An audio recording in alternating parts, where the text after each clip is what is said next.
Hello, everyone, and welcome to One Control Port Podcast, episode 282. My name is Benjamin Yoder. I'm here today to tell you Happy Halloween. This is going up on the 31st, an actual holiday podcast. Welcome.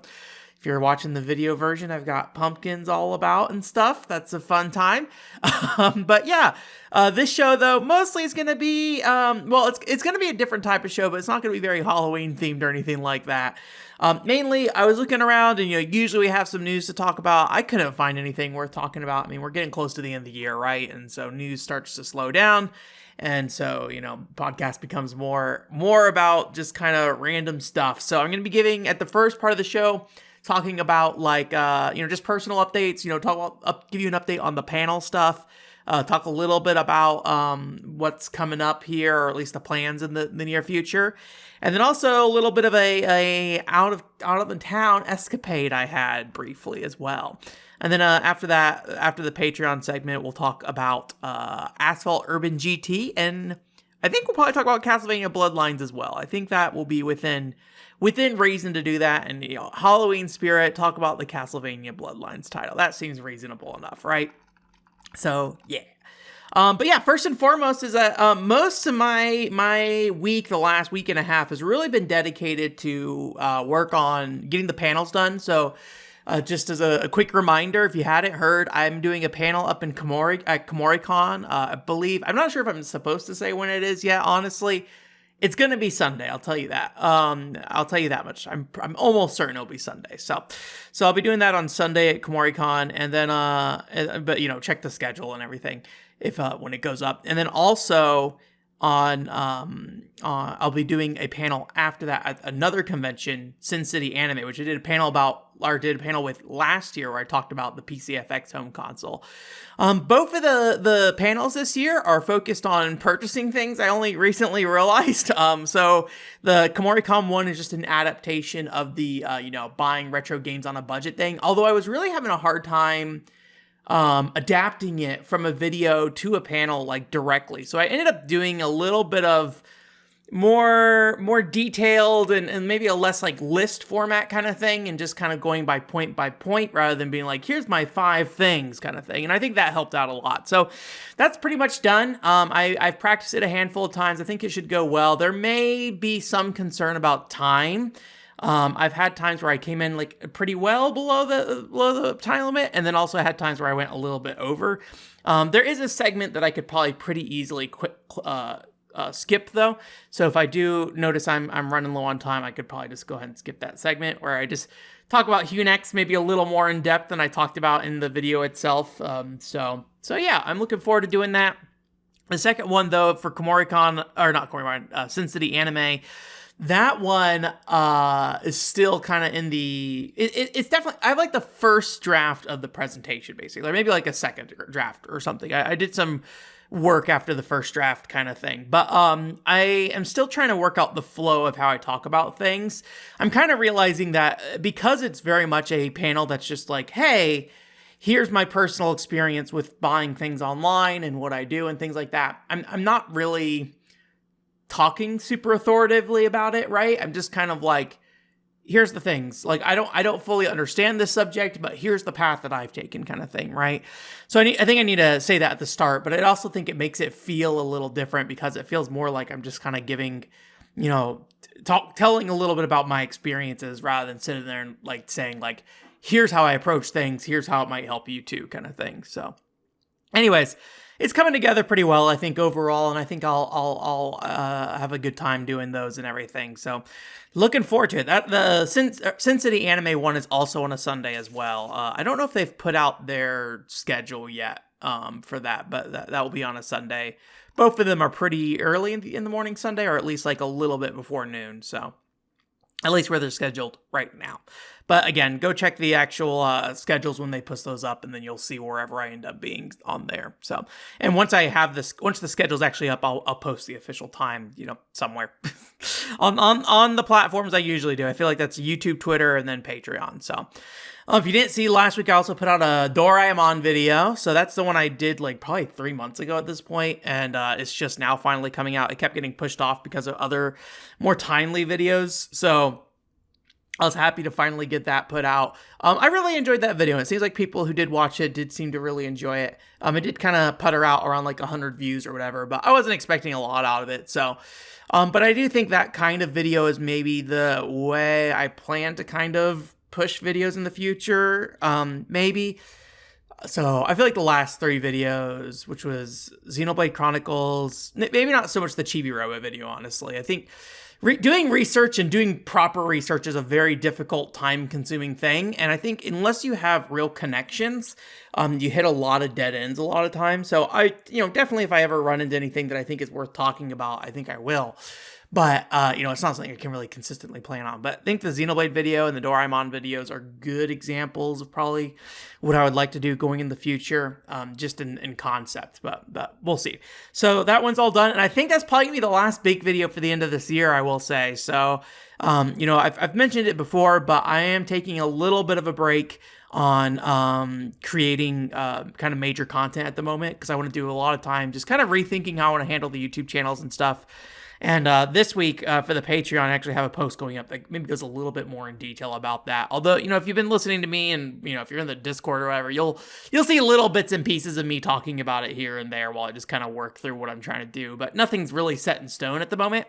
I really don't start to plan setting stuff in stone until probably December, honestly. Maybe late November as well. So very exciting. So anyways, that's the update for content stuff at the very least. One thing I can talk about that I did this week though is that I ended up in a town square in Las Vegas, and I hadn't been down there in a very long time. I think the last time I was down there was when the Hello Kitty food truck was there, and so they had like little Hello Kitty things, but the line for the Hello Kitty food truck was ridiculously long, and I ended up not going to the Hello Kitty food truck.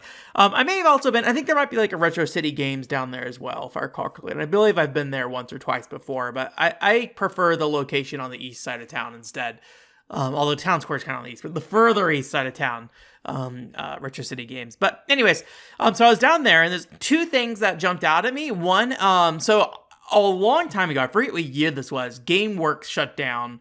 I believe they shut down all their locations within the U.S. I could be wrong about that, but that's the Sega's, at least Western arcade branch kind of thing. And I there has been one in Las Vegas for a long time. When I was a kid, I went to a GameWorks, but it was like on the Strip.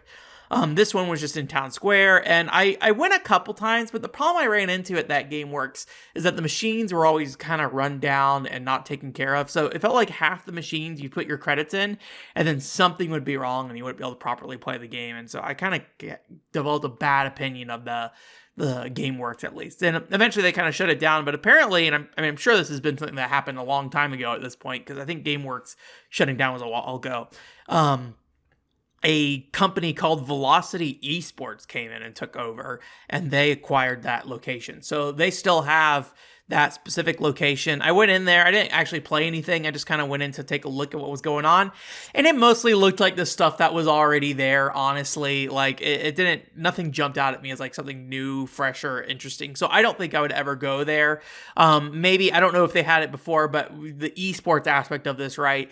There's like a little back room where essentially people can go in and they can play games on either a console on a screen, or they have like a little setup where they have computers set up that you can do stuff too. So I don't know if they do any like official tournament stuff there at all or anything like that, or if they have any just like their own community-based tournaments or whatever. I don't know how big this company is. I don't know if they bought all the GameWorks locations or anything like that. But it was just interesting to see, because I thought that place was long gone at this point. But apparently it just, essentially got the Sega Gigo treatment, where here in the US it got put under a different names. But fortunately, no attached taiyaki stand for you to enjoy some Sega logo chili dog taiyaki. Very exciting. So, and the other thing I was saw when I was at Town Square was that a new game shop opened there. I went in there and I asked the dude, because the shop looked like it was kind of really low on inventory, and like there's just kind of stuff everywhere. I did ask him, I was like, how long you guys been here? He's like, this is my 2nd day here. So apparently whoever owned it moved down here from California or whatever. So I think it's called Play, Trade, and Repair. I maybe should have double checked the receipt. He didn't even have his sign up at the time. Like, it was so early on. So it was kind of interesting because while it was very, very limited inventory, it was a pretty diverse range of inventory of just like, I don't know, like it felt like you had a good mix of like it kind of feels like if a GameStop suddenly started stocking like retro games to some degree. Like it just, the focus felt on like more modern games, but it's just like, also we have these retro games here if you want it. That's just the general sentiment I felt. But it was just like a very small amount of inventory, maybe about like 10 to 20 games per system kind of thing. So not a lot going on there in that regard. So I'll be curious to see how long they last and if they are competitive and how they build up. I might go back in like maybe a couple months and just see where they're at. But the big thing is that it was pretty high cost. I felt like when I was looking at it, nothing like too terribly bad, but maybe like, few $3 to $5 more expensive than I usually would expect for some games. But the other thing that was a little iffy though was repro carts were kind of just mixed in with the regular carts, and maybe it's just a matter of we're setting up shop or whatever. And maybe, I didn't ask about any of them, so they didn't tell me, hey, is this a repro card or not? But it wasn't like, things were not clearly marked at all. So you had like reproductions of like, Trip World on the Game Boy that were way cheaper than they should have been kind of thing, right? So, I do worry a little bit about that kind of thing. But I think it depends on who your target market is too, honestly. So, if you're going to, town square, I feel like you're getting a more casual audience, and they might not even care that it's like a repro unit, right? They just want to put the game in the actual cartridge slot and then have it turn on and go kind of thing, right? So that or at least I would assume a lot of them do. And the pricing seemed like they were not like charging you ridiculous amounts of money for an expensive copy of like acting like Trip World was an expensive repro, because it's not. The actual game for Trip World on Game Boy is. But anyways, so it was just kind of a little weird with that. But again, I didn't ask about it, so if I asked, maybe he would have been like, oh yeah, it's a repro. But he is hiring other people, so each person's knowledge and who the type of people he hires. If he's hiring someone who doesn't really know what they're doing, then that's a whole other thing. But I feel like when you run a store that has like trade-ins and stuff, you do kind of need somebody who has an understanding of that, though. Like, you can't just hire in like any kind of high school student kind of thing, right? Although maybe your policy is just go to pricecharting.com and choose what the average price is and offer that kind of thing, or $10 below that or something. So anyways, so I didn't see a lot there that I was personally interested in. There was a Korean copy of Panya Golf for the PSP, which was kind of interesting. I don't think I've seen a Korean import game before. But the thing I ended up picking up was Pack Picks, and it just looked like it was in pretty decent condition. I will say I am not great at picking out DS repros. So it looked legit. The case looks legit. The manual and stuff, everything looks legit to me. But who knows? Maybe the cartridge itself is a repro or not. I'm not great at picking out the DS stuff, but it was like $10, which I think is maybe a bit higher than it should be. But usually when I go to these stores, I try to at least buy something to offer some level of support. So yeah. That was my little adventure. And then the last thing is that I got some of the cables I was trying to do for the Windows XP machines, just trying to get them hooked up to my capture card. I got my Dell desktop machine connected and working, so that worked well. It took me a while, but it found out the reason why it was an issue most likely was just because I was stupid and plugging the HDMI cable into the HDMI out on my capture card. However, I was running into problems when I was connecting it to my actual switcher itself as well, which was already wired into the HDMI in. But after I got it working and everything with the handshake and stuff, like it seemed to play with the switcher just fine. So I'm not sure why the switcher was not having it initially. So the only issue I still have with those Windows XP machines now is the laptop, which I have sitting over here. I got like a VGA to HDMI adapter for that. However, the VGA to HDMI adapter is a powered one, which I want, because that usually helps with like, quality and all that stuff, and like make sure everything scales properly, right? However, the power cable connector, like port, the USB port on the adapter is like on the actual VGA adapter essentially. And unfortunately that connector is right by where the power cable goes in on that laptop. So it blocks that cable slot, so you can't actually plug the USB in. So I got to get that returned. I went ahead and bought another one along with some cat collars, so we'll see if that shows up and resolve that issue. But yeah, I've been buying little bow ties for my cat because I think they're really cute, and I'm just like, I kind of want to just get a bunch of bow ties for my cat all the time. So they're mostly holiday ones right now because they're in the holidays, but you know, once we get to springtime, I'll need to buy some more. They are very cheap though, I will say, so I'm not buying very expensive ones. So but right now he's a little pumpkin one on his necklace, and I'll change that, you know, come whenever those collars come in. Actually, probably is the real answer. But you know, if those collars come in before Halloween's over, then I will wait until Halloween's over before I change the pumpkin out. But had a little bit of trouble with that second VGA adapter coming in. It was supposed to arrive like 3 days ago, but Amazon keeps pushing it off, being like, we don't know what's happening. It's going to show up eventually, kind of thing. So I'm like, all right. Well, we'll give it a little while. I think they said if I don't get it by Monday, I should request a refund, is what they said. So I don't know if the package got lost or what. Patreon time! Welcome to the Patreon Corner, where we have pro gamers such as Henry Dagger, Jillian, Paul Daniel, and Discreet all hanging out, being the top tier Windy X Wyndham. Who's going to win? Place your bets now. Who is the top tier Windy X Wyndham fighting game championship? Looking forward to finding that out. You guys organize that tournament. I'll check in on you later. So thank you again for your support. And if you do support the Patreon, which you can do for only $5, is you get bonus videos. Typically, this week's a little different because I did just kind of write up a thing that's going to give you some details on what's coming up. So it is like just a written post. But most of the time, you're getting bonus videos for every other week, basically.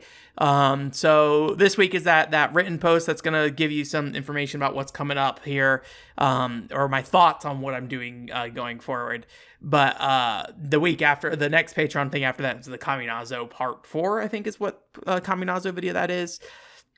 And then I haven't figured out the rest of that stuff since then. Once I get back from Portland and do my 2 panels, I'll need to figure out what the next Patreon stuff's going to have to be after that. So anyways, thank you guys again for your support. The other thing you do if you are part of the Patreon is ask a Patreon question, as Jillian has, and as Jillian does for us each week. And that is, what are your favorite special edition consoles? You know, I will be honest with you. I don't know if I've talked about this before. I am not a huge fan of most like collector edition, special edition things. In 2 different ways. One, for games, they come with a lot of junk that I'm never going to use most of the time. And so it's like, well, I have this thing that like, I have a fake Super Nintendo Umihara Kawase cart from that like Umihara Kawase Plus collection or whatever for Vita. And it's like, why? Why do I have this? Like, what was the point of this? But you know, sometimes you can find stuff that's like interesting but most of the time it just stays in the box. So I'm not a huge fan of collector's editions because of that. Especially when I'm buying a game I haven't played before is another thing, because like I don't know if I'm gonna like the game or not, right? The other thing for special edition consoles is I feel like they can be kind of gaudy at times. Like I went out of my way to avoid the Wii U Wind Waker bundle. I did not like how that like Zelda embroidery looked on there. I think it just looks bad in my opinion. If you like it, good on you. So I went and was like, I gotta get the fucking Nintendo Land Wii U bundle. Which I wanted to play Nintendo Land more than Wind Waker, honestly. Although I will say that like Nintendo Land is not a great game by yourself, I feel like. I don't know. Tell me in the comments if you feel like Nintendo Land's a great game to play by yourself. But I always kind of felt like it was not the ideal experience for that game. I need to go back and look at it and see if there's anything else I can do in it to consider myself have beaten it. I feel like it is in my abandoned game piles right now, which is actually a very small pile, I will say. Anyways, but this is about my favorite special edition consoles, not the ones I hate. So yeah, there are some ones that I do really like, and there's 3 in particular that really came to mind. One is actually 2 Dreamcasts, actually, the pastel colored Dreamcast. So I really like the Hello Kitty Dreamcast. I think there's a blue and a pink one for the Hello Kitty one. And there's like a keyboard set and everything I think you can get for it too, but I'm sure it's like ridiculously expensive. I really like that Dreamcast bundle. I wonder if part of it is because the Dreamcast has so few options. And I think maybe the other part of it too is that like most of the Western kind of special editions, different colored consoles that aren't portables, in the West usually got like a masculine color, right? So it'd be like, we're going to go with black, we're going to go with, whatever. GameCube is like one of the few exceptions of purple. You do have pink at like PS2s, but it's pretty rare, right? So I think that was like one of the nice things that like it's a very nice like pastel color for that. And then there's also the Sakura Tyson or Sakura Wars one as well that I kind of fits within that same category. So like if I was able to like get any Dreamcast that was ever released and just have it, not have to pay a butt ton of money, I think it would probably be one of those two. I think maybe the Hello Kitty ones. I just don't have a lot of connection to Sakura Wars. And I mean, I'm not like a huge Hello Kitty person, but I think Hello Kitty Sanrio stuff is cute as a whole, honestly. So, I think that's probably why. I'm trying to remember. I feel like there's like an Xmas Dreamcast that was like with the Merry Christmas Xmas Seaman console. I'm trying to remember if that's true. I feel like it is. So maybe honestly I would be into that as well, but I don't remember how it looked, and I feel like any kind of Christmas console is gonna get that kind of gaudy space of just like most of the year this thing's gonna look really really silly, but for 1 month out of the year it'll be the most beautiful thing. And then it's like, all right, Thanksgiving's over, bring out the Seaman console and bring the Seaman into our life. That'd be kind of a fun thing of just like, hey, for a month we just have Seaman up and running on this Dreamcast for Christmas. Merry Christmas, Seaman. I assume that thing did not come out in the West, the Merry Christmas Seaman one. I don't know if there's like a fan translation or not. There's like other Seaman games beyond the original one. I just don't think any of them ever got brought over here. I don't think there's that many though. I think there's like Seaman 2 and the Merry Christmas Seaman, and maybe that might be it actually. So, and there's like a PS2 version of Seaman as well.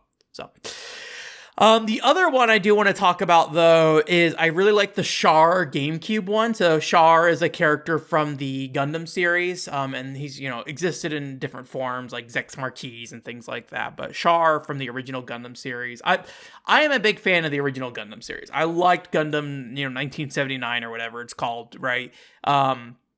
I like that series a lot. It is my favorite Gundam series, despite, having watched Gundam Wing as a kid. I didn't ever get into G Gundam much when I was a kid, but I think when G Gundam was getting localized, I kind of was in like an anti-anime mood, and I was like, I don't know, why does this look so stupid? Kind of thing, right? I was just being a little dummy boy. So I think maybe I'd like G Gundam more today, but I don't know. Maybe, I don't know. It is kind of like shonen in some ways, and I don't really watch a lot of shonen, honestly, either. So maybe someday I'll watch some G Gundam. Probably would be a good idea. If there's like a G Gundam OVA, maybe that might be a way to consume that. Usually, like for something like that, where like I don't have a strong interest, if I can just watch an OVA and get kind of the point, I'm pretty happy. We did that with like One Piece recently in the community Discord stuff. I'm like, this is a good amount of One Piece for me. I don't need to get invested in this 100, whatever episodes. But I feel like I understand what One Piece is based off like the 2 or 3 OVAs we watched while we were playing One Piece Unlimited Adventure. So, but yeah. So, anyways, but yeah, all of this is to say the Char GameCube. It's like a red GameCube because Char has a red outfit kind of thing. I think there's like emblems, but the box is pretty nice too. And like I saw this GameCube when I was a kid as well before I liked Gundam, and I thought it looked really cool. So that'd probably be, if I had to choose one GameCube that I'd end up with in my life, that would probably be the one. Although the Tales of Symphonia one kind of fits within that like pastel one where it's like a kind of light teal kind of color, but I think I would get the Char GameCube, even though red's not really my favorite color, honestly. I like purple. Unfortunately, my purple GameCube has become the ultimate special edition where it was sitting in a cabinet, and I don't know if it was because of UV light or something, some other chemical reaction. There was some weird film that was on that GameCube. It was like I left it in a house across the country that I wasn't there for years and years and years. And then I came back and got it, and it turned cobalt. And it was covered in like a weird film that did not look like dust. So I cleaned it off, but it's like a cobalt colored GameCube now. Disk drive doesn't work, although I've considered getting the ODE drive and just putting it in there and using it that way. So, but that is my original GameCube. So it does have a special place in my heart, but it's just sitting in my closet right now. So hopefully not growing anything on it like it was when I was just hanging out in Georgia in the high humidity place. So anyways, that's it for the Patreon question. Just as a reminder, if you do want to ask a Patreon question, on Monday at 3 p.m. Pacific time, I post up a post that has Jillian's next question. She provided us a large list of questions, thankfully. So we've had a list of questions to go through.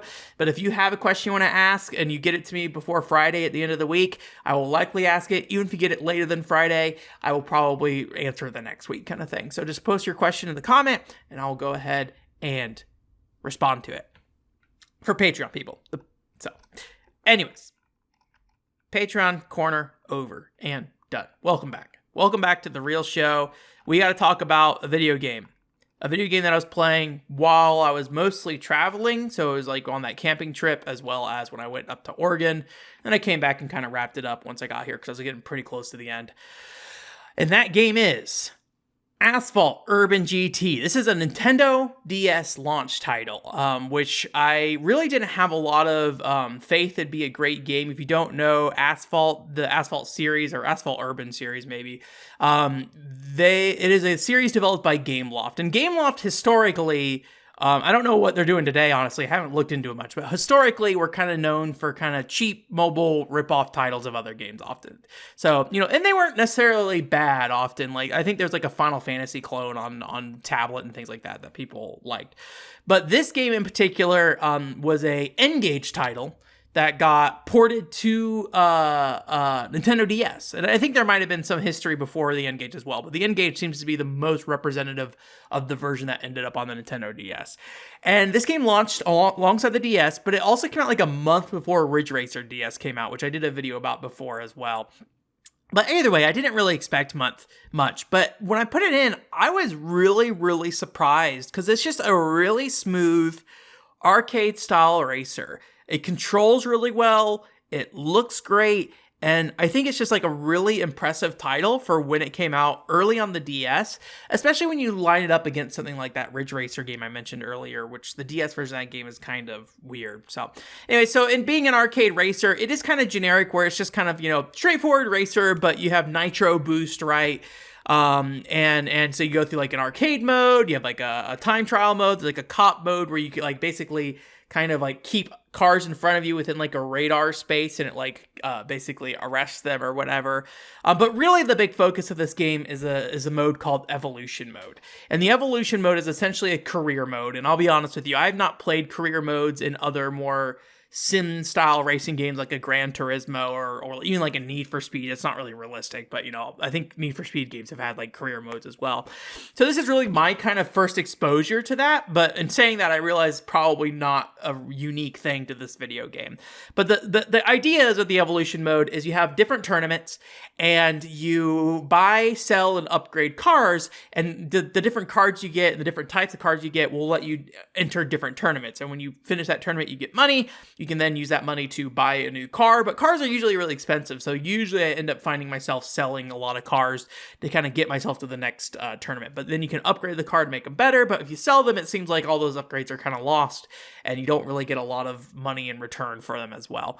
So there's about like 10 or so tracks, and then they kind of go back and forth between them being forward and reverse. So, I think it's like a decent number of tracks, especially for like a DS launch era game.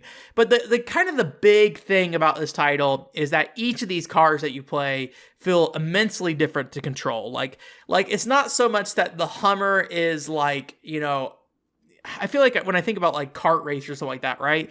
The level of control that like a Bowser has versus like a Toad or something like that, it's very noticeable that like he turns less and then also he's like a little slower but picks up speed and goes a lot faster.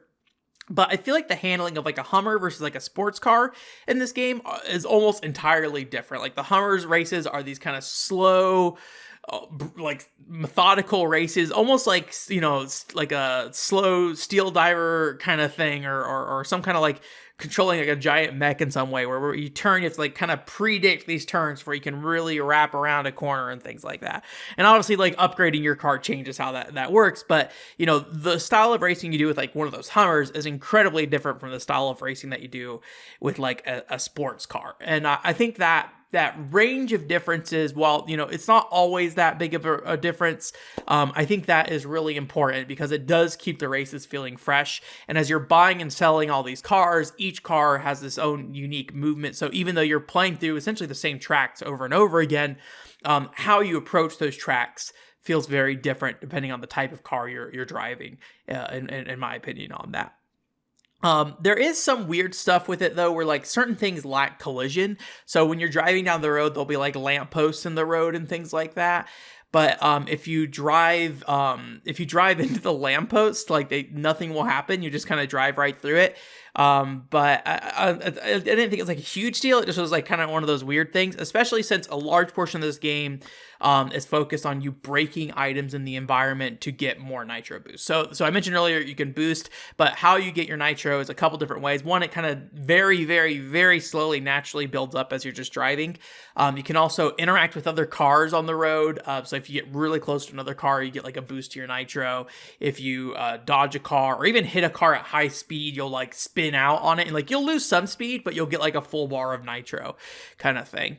And there's like jumps you can do and things like that. So a lot of this game is really focused on like driving in ways that encourage you to play a little more risky than just, you know, always taking the safe line every time, to make sure you're getting the most nitro. You can get nitro from drifting too, but I feel like it's significantly less of a focus.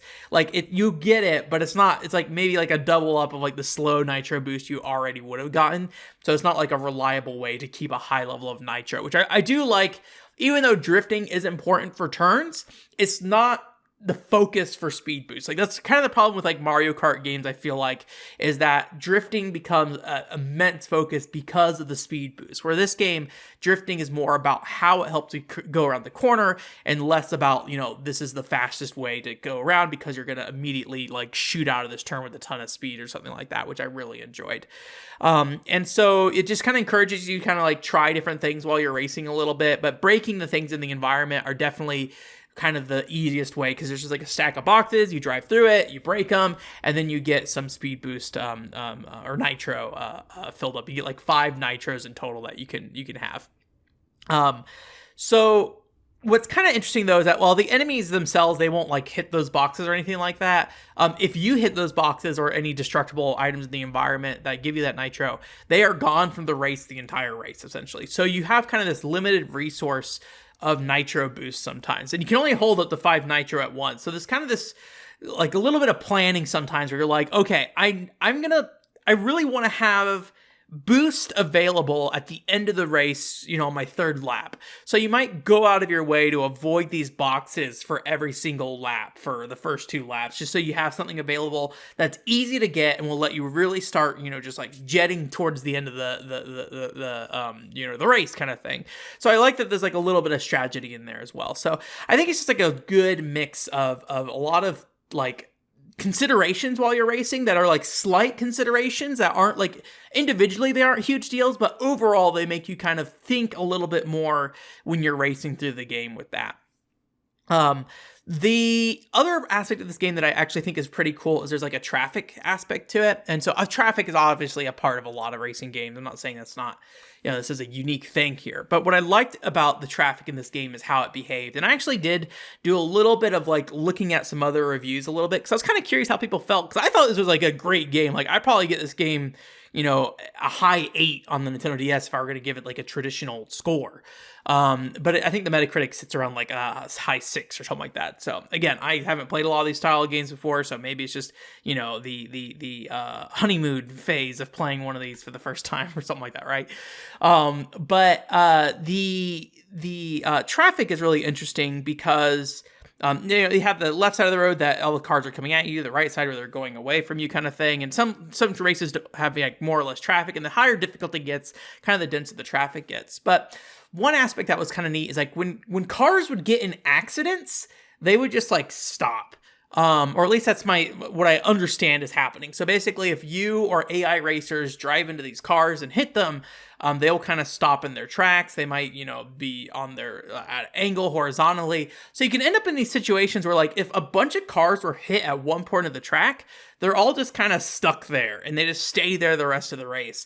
And so you kind of have this weird impenetrable wall that kind of shows up. You gotta kind of navigate around on each lap kind of thing. It doesn't happen super often, I will say, but when it happens, you're like, it's always just interesting to try to like get around. And you can also see all the AI also getting stuck on it. And then, it's always kind of a blessing when you're in a really hard race and then all of a sudden, every racer in front of you is just stuck on all these cars. And you're like, oh, I'm just gonna slowly drive my way around this.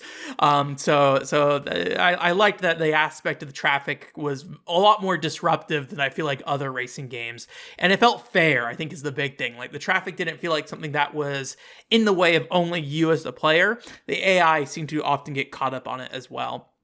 And it's pretty punishing when you get caught up on traffic. And this is why I think part of why I don't mind that, like, some of the light posts and stuff that wouldn't break normally, that those things were, didn't have collision, is because actually, like, readjusting yourself when you come to a hard stop, because when you hit these things, I will say there's like no physics. It's just you hit it and then you just kind of stop. Trying to back out and get around that stuff can be a little weird, especially if you have another AI card ramming into the back of you as well. So it's a little finicky when you're like trying to, back out and get around something. But overall, I do think it was like a really nice touch to that game a lot. So, but yeah, and I guess I kind of expected that, like, the Nintendo published racer for, like, with Ridge Racer on the DS would end up being kind of the better experience overall. But I really found that, where, like, Ridge Racer, that game really struggled from overly sensitive controls and just like some weird collision stuff with other cars and things like that was really disruptive to racing and in a way that I felt like was not great. And then also the AI in Ridge Racer DS, the rubber banding is horrific. Once you get to the higher levels, I talked a little bit about that video where just like sometimes you could do a perfect run and just like nothing changes. And so it's just kind of, I was really impressed that, like, this kind of garbage, what I perceived as garbage mobile game title that was just like hastily ported to the DS or something, turned out great, runs super smooth, plays super well.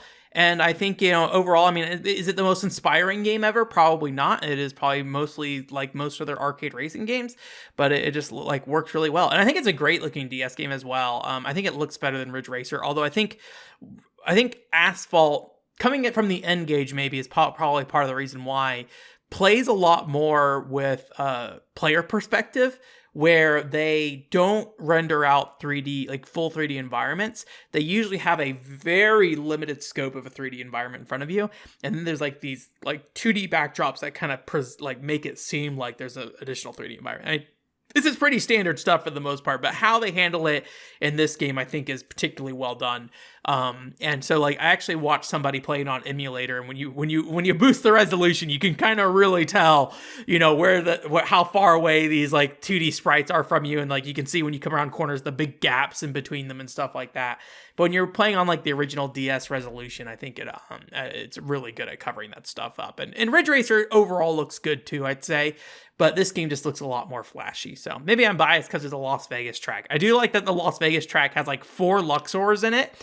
And all of Las Vegas is just like basically 20 casinos, and then you're back out in the desert. So that was kind of funny. So anyways, Asphalt for the DS, Asphalt Urban GT for the DS. I think it's a great game.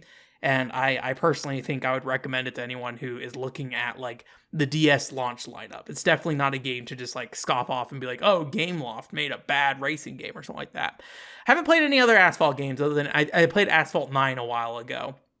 When I went to the arcade kind of thing. So, and I'm sure there's like later DS games on the system that are, better racing games to some degree, right? But I haven't played any of those, I will say. So anyways, very cool video game in my opinion. Let's talk about Castlevania Bloodlines. Castlevania Bloodlines. What do I want to say about Castlevania Bloodlines? Let me think about this for a second. Look. So if you don't know what it is, Castlevania Bloodlines for the Sega Genesis, I'm playing the PlayStation 4 version here that I'm talking about, is basically like the Sega Genesis Castlevania game. And it was at a weird time in the Castlevania history where like you had a bunch of these weird branches coming out of post-Dracula Dracula's Curse on the NES. So you had, Super Castlevania 4, you have Rondo of Blood, and you have Bloodlines, and they all kind of went in their own direction, and different people worked on them and all that stuff. And ultimately, the Rondo of Blood people is kind of what ended up being the ultimate vision of, or group of, some of the key team members from Rondo of Blood were the ones who went on to build that franchise out further. But Bloodlines specifically is a pretty traditional Castlevania game, gameplay-wise. It is pretty much side-scrolling, straightforward, just like, hey, here's the map, we're going to take you from point to point to point. But I feel like the big thing with Bloodlines specifically is that it has 2 playable characters. You have Eric Lacarde, who has like a spear, a super jump, and a little bit of like a little spear twirl thing that you can do. And then you also have Jonathan Morris, which actually has a connection to both of them have a connection to Castlevania Portrait of Ruin on the Nintendo DS. But Jonathan Morris is like your more traditional Belmont. He has like the whip, and unlike like a Super Castlevania 4, he doesn't have like a full range of motion with his whip. It's more of that traditional whip forward kind of thing, with the big difference being is that he can kind of whip onto any roof kind of thing or ceiling and then kind of like throw himself across, which is something I never really ever got the hang of, but the game also didn't like ask you to do a lot with it. So you have these 2 different playable characters. But I think to me, what was more interesting out of everything are the enemies in the game, because, some of the enemies do look like more traditional Castlevania enemies. But there are many enemies in the game that really don't feel like Castlevania enemies. There's some of them that feel, I think someone when I was streaming it mentioned that the bosses felt like Gunstar Hero bosses, which I would probably somewhat agree with to some degree. It's like these weird bosses that all are made up of all these different parts and things like that kind of like stretch and things like that. It's really interesting. And the enemies themselves, even if they look familiar, sometimes will have like different attack patterns than what you expect. Like there's one part of the game where Medusa heads just start shooting fire out of their mouth, which is like, as a longtime Castlevania fan, it's just like, this is a crime. What is happening with this? But that's what made it interesting, right? I feel like I was going forward, and I kind of, the game itself feels like that traditional Castlevania experience, but when you ran into enemies, it really kind of jarred you and like shook you out of a little bit when you're like, oh, this enemy is just behaving differently 100% than what I would usually expect. So like, it was really kind of interesting to learn different ways to approach those enemies to make sure, you weren't taking a lot of damage or getting knocked into pits and things like that. I will say, though, that, like, I feel like the 2 characters themselves, well, it's cool that they're both there. I kind of wonder the point of making 2 different characters in this game. So I know there's, like, different paths you can take based off their different special abilities, but, I on my playthrough, at least, I only saw, like, maybe 1 or 2 rooms that you really would split off on and do something different in. So, like, that part didn't really seem to stand out to me. So what I kind of found was, like, each of these characters felt kind of stiff, and it felt like a part of their moveset was missing almost. So if you're playing like Eric Lacarde, he can stab up in the air, but when he's jumping, he can't stab up in the air, which, realistically makes sense, right? like stabbing while you're jumping is a very difficult thing to do. But then like Jonathan Morris can't whip upward, but he can jump and whip upward kind of things, or things like that. So it's kind of this weird thing where like characters feel like they have their movesets taken away just to kind of give the other characters something that makes them different.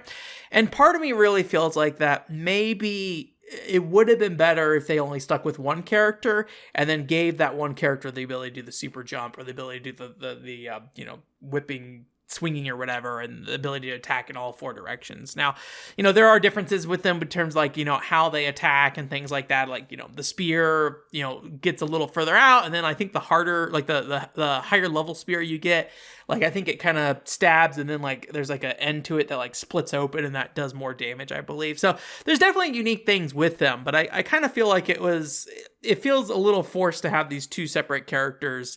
And on their own, I would say that they feel very stiff because they feel like they're just kind of missing moves at times, where it's like, oh, this character doesn't really have a way to handle like enemies in the same way this character does. Not really because, there's anything to replace that. It's just that thing is missing from this character. So, you can't jump and stab upward or something like that, or stab at an angle in the air kind of thing. So it just kind of felt like to me that like these characters probably could have just been one character with like a more expansive moveset.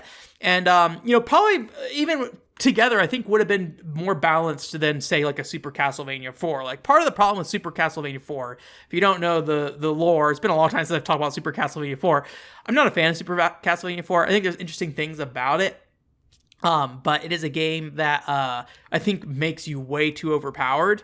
And so it ends up in a situation where everything is kind of minimized by the fact that you have this whip that reaches across like the entire screen at like every angle. Cool idea, don't get me wrong, but I think you need to redesign that game in a different way. It felt like somebody dropped a character into a traditional Castlevania game that was like it was not limited in the proper ways for that. So I feel like these characters do feel balanced though, is the big thing, and I think if they were combined that would have felt balanced too. And so even though they have a little bit more expansive moveset than like say a Trevor Belmont on Castlevania for the NES, it still feels like the characters aren't able to undermine the stage design very often, if at all, kind of thing. There was a couple weird spots where like some of the like jumping was kind of weird, where like there's this giant gear in the clock tower, and like for Eric Lacarde it's easy because you just do the super jump up and you're up there, but like for Jonathan Morris, I tried that jump like 30 different times and eventually it just worked, and I don't really know why it worked, honestly. I was like, okay, well, it's like this gear that's like at a really weird angle and you try to jump on it because it looks like you can jump there, but I just kept falling through and I didn't really understand why that kept happening, kind of thing. So yeah, but I think overall it's a really well-balanced game, and the characters have unique movesets. I just kind of feel like two playthroughs with them wasn't really worth it for the most part. The sprite work is really simple in this game too, I will say. Like, I don't know Sega Genesis very well. I've not played that many Sega Genesis games, but I feel like Bloodlines, like the sprites look really flat in a way that I really didn't. I don't feel like any other Castlevania games look that way. Maybe there's like some system limitations that resulted in that. However, they did do a lot with the like sprite scaling and stuff like that, which I believe like the Genesis out of the box did not support, kind of thing. Or if it did, they had to do like a lot of trickery to make it work, kind of thing. I don't think it was like something that most developers were doing. So there's like some really interesting levels where like there's like the leaning tower level, and the tower kind of swings back and forth as you go up it. Which I don't really like that segment very much because it's just kind of like a weird jump up and like nothing really changes. But the ones I do like are the final stage. There's like parts of the screen that like split in half. So there's like parts of the game where you're like trying to figure out where you are because like different parts of the screen are on the screen at the same time. Your character might be split up between two different sections of the screen. It's all one room, but it's just like your view of that room is really distorted. And I think that's a really fun way to go about that. There's also a boss fight that's like on top of a rotating pillar, and I think that looks really cool. I think the actual mechanical aspect of that fight, maybe I just didn't really grasp it, but sometimes it was really hard for me to tell which way I was going to be rotating.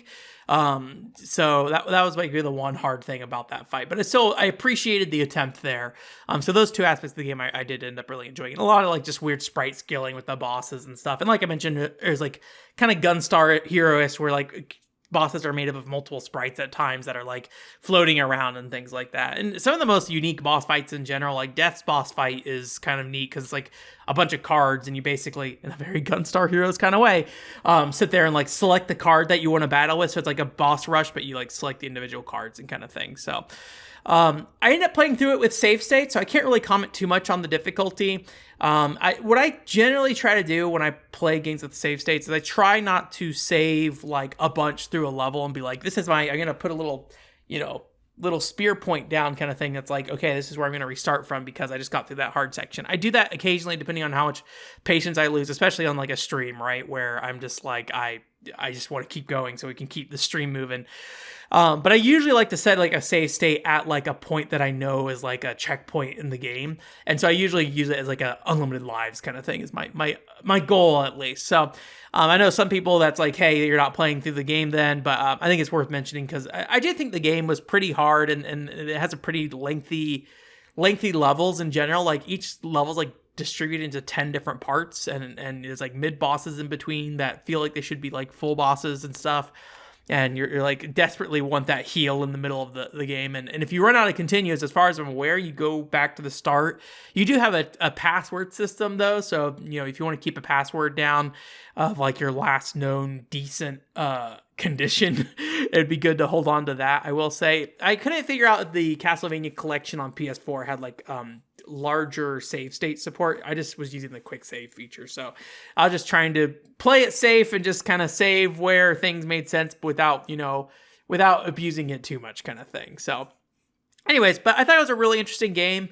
It's maybe one of the weaker, I feel like, of the more traditional Castlevania games, but I do think it is one of the more interesting of those, so that kind of automatically gives it like some kudo points for me. But I do think it could have definitely been an improved video game as well. But yeah, I still think like the enemy design, I think, is the really big thing. Like each enemy and boss in this game feels pretty distinct from the rest of the Castlevania series. And for a series that honestly, in my opinion, and this is part of the problem I had with Castlevania as it was like dying, was just like it really relies heavily on reused assets and reused designs and things like that. And so having a game that doesn't do that, I think is really nice, and it was just a nice thing to sit down and spend some time with. So anyways, I did stream through the whole game. If you guys want to check that out, we played through with Eric Lacarde on stream.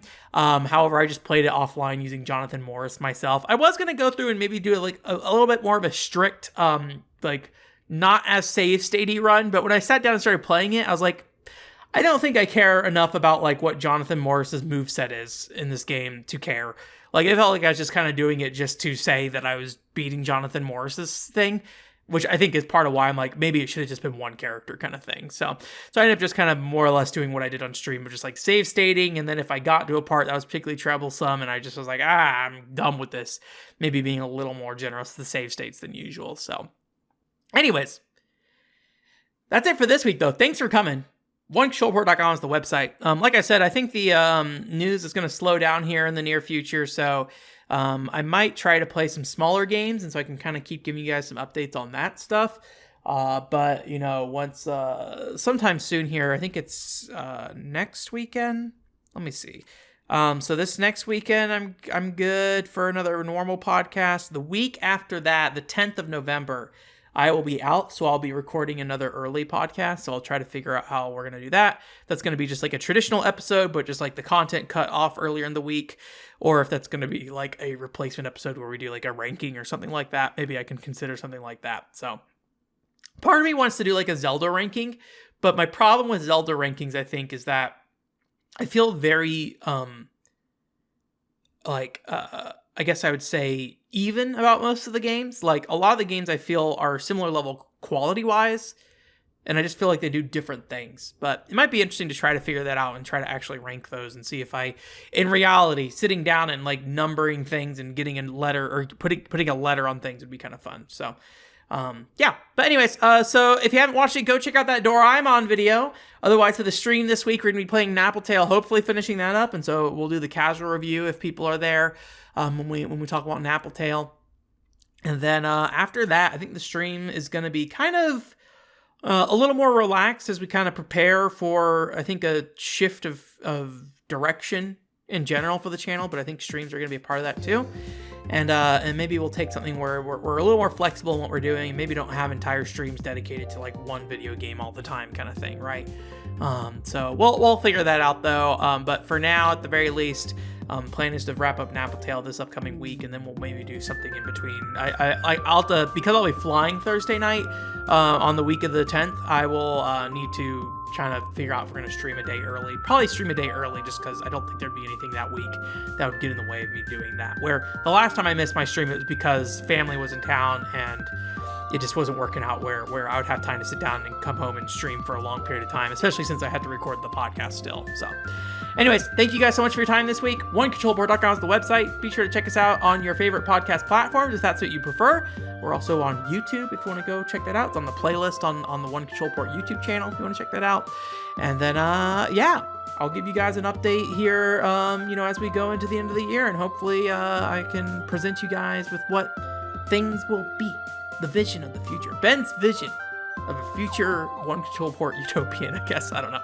All right, you guys have a great week. Bye.